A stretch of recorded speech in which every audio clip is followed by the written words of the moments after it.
पश्चिम बंगाल की पूर्व सीएम और टीएमसी नेता ममता बनर्जी ने बीजेपी पर आरोप लगाया। आरोप ये कि बीजेपी पार्टी तोड़ने की कोशिश कर रही है। उन्होंने सोशल मीडिया पर एक पोस्ट किया है, लिखा कि टीएमसी और भी ज़्यादा अब मजबूत होगी। आज जो लोग बड़े बड़े दावे कर रहे हैं कि पार्टी के नेता अपने कार्यकर्ताओं के साथ खड़े नहीं हैं, वे झूठी खबरें फैला रहे हैं। आज पूरी तरह से जंगल राज चल रहा है।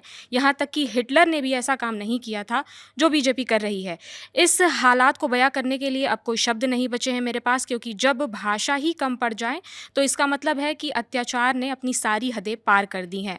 अब कुछ विधायक और सांसद को डराकर या रिश्वत देकर टीएमसी को कमज़ोर नहीं कर सकते हैं आप लोग, बल्कि इस सब से तो पार्टी और भी ज़्यादा मजबूत हो रही है। ऐसा ममता बनर्जी ने सोशल मीडिया पर पोस्ट किया है। और आज टीएमसी ने अपने 2 नेताओं को भी पार्टी से निकाल दिया है। कौन है वो 2 नेता? जी ऋतु बताइए। जी, तो जब ये ममता बनर्जी का वर्चुअल मैसेज आया, उसके पहले ये भी एक खबर आई कि टीएमसी ने 2 नेताओं को एक्सपेल कर दिया है। तो जो पहले नेता हैं, एमएलए हैं, वो ऋतव्रता बनर्जी हैं, जो उलबेरिया पूर्व से विधायक हैं, और दूसरे जो हैं संदीपन साहा हैं, जो कि एलांटा सीट से विधायक हैं।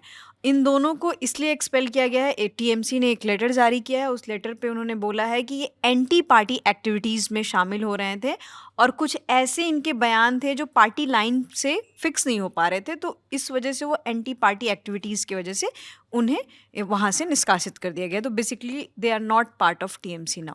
जी।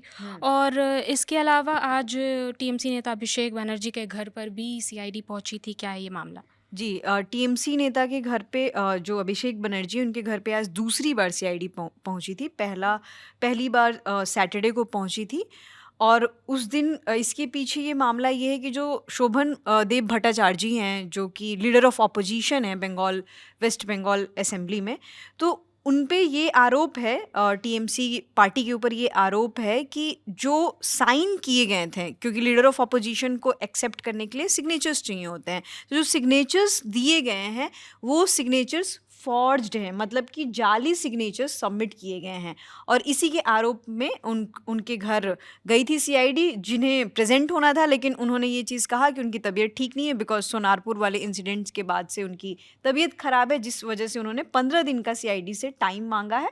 और 15 दिन बाद देखते हैं कि इस मामले में क्या अपडेट आता है। और एक अपडेट ये भी है कि सोनारपुर में जब टीएमसी नेता अभिषेक बनर्जी पर मारपीट हुई उनके साथ, तो उसके बाद टीएमसी ने एक बैठक बुलाई थी और 80 नेताओं को बुलाया गया था, जिसमें से ज़्यादातर लोग मौजूद ही नहीं थे। जी, 80 नेताओं की, क्योंकि उनके एमएलएज़ की स्ट्रेंथ है, और उसमें से ऐसा मीडिया रिपोर्ट्स में है कि 60 जो नेता हैं वो वहाँ पे प्रेजेंट ही नहीं थे।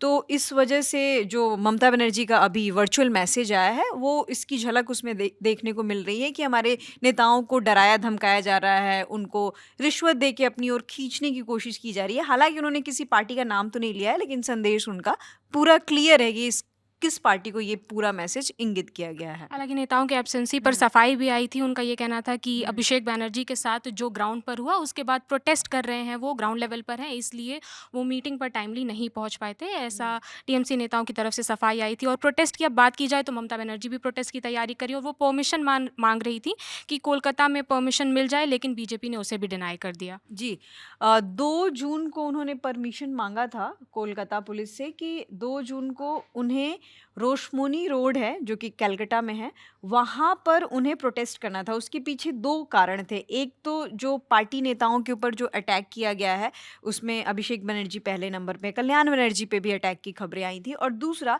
कि जो रेलवे लाइन के पास जो हॉकर्स हैं, उनके इलीगल इविक्शन के लिए, ममता बनर्जी का ऐसा कहना है कि उनके इविक्शन के लिए उन्होंने 2 जून को प्रोटेस्ट रखा था, लेकिन प्रोटेस्ट का परमिशन उन्हें नहीं मिल पाया है, जिस पर ममता बनर्जी का एक और बयान आया है कि अगर उन्हें कोलकाता में परमिशन नहीं मिलेगा तो वो दिल्ली तक जाएंगी, और उन्होंने ये कहा है कि वो दिल्ली में अकेले इसके खिलाफ प्रोटेस्ट करेंगी। तो ये अपडेट है उस पूरे प्रोटेस्ट पे। जी, तो फिलहाल पश्चिम बंगाल में जुड़े इस पूरे क्योस पर जो भी अपडेट हैं हम आप तक पहुंचाते रहेंगे। आपको जानकारी दे रही थी ऋतु। मेरा नाम प्रगति है। देश और दुनिया की तमाम खबरों से जुड़े रहने के लिए देखते रहिए दी लल्लन टॉप, और अगर चैनल नहीं सब्सक्राइब किया है तो वो भी कर लीजिए। शुक्रिया।